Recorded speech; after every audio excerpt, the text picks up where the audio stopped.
December. I read some good books, I read some bad books.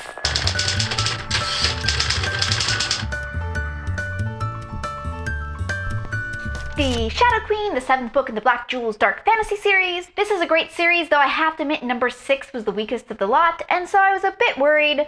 But this 7th book really made up for it. The plot kept me guessing, loved Cassidy and the male lead was super unique. This got the series back on track. Then I went on to read Chalador's Lady, the 8th book in the series, which finishes up Cassidy's story. So good. But after this, I only have a book of short stories left before I hit the end of where Anne Bishop wrote on this series, because she then switched to trying her hand out on writing paranormal. I hear Written Red is quite good though, so I'm going to have to pick that up next. The Convenient Marriage by Georgette Heyer. I've read some really cute books by Georgette Heyer. She wrote early Regency romance in the mid-20th century, so it's the Regency without all the sex bits. I adored Frederica and Arabella. They were super sweet. And then we got The Convenient Marriage. It's well-intentioned, I'm sure, but it has this very early to mid-20th century thing going on with it that from a 21st century perspective is kind of horrifying. I have got to talk about this, so if you ever plan on reading this, fast forward to the word spoiler disappears off the screen, and the next book pops up over here. Also, I'm going to give a trigger warning here, which is attempted rape. So if that's a trigger for you, also fast forward to see the word spoiler disappear and the next book pop up over here. Okay, so this is a fun time romp. Very comedy of errors. It's just there's certain ground you do not romp over. So the basic premise is that the main leads, Lizzie and the Earl of Rule, get into a marriage of convenience. So far, so good.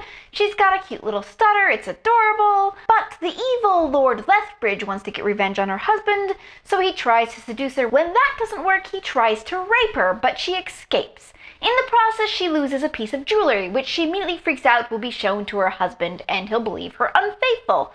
Long story short, he's shown the piece of jewelry, but he believes in her and knows she wouldn't have cheated on him. Okay, great.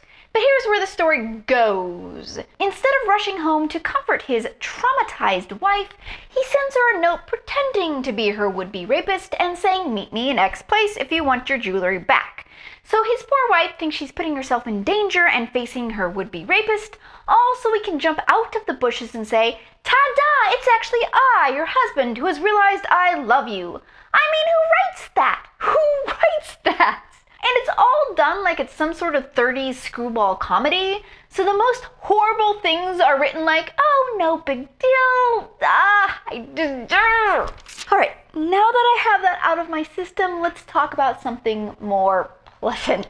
Quicksilver. This is the 11th book in the Arcane Society historical paranormal romance series, but also the 2nd book in the Looking Glass trilogy.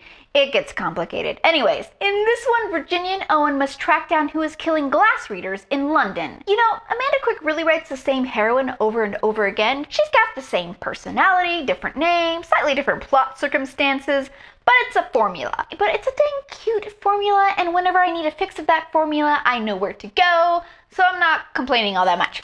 Alright, have you guys read any books from different eras where you've definitely been able to feel how the values have shifted on what we find acceptable in the intervening years, and you're just like,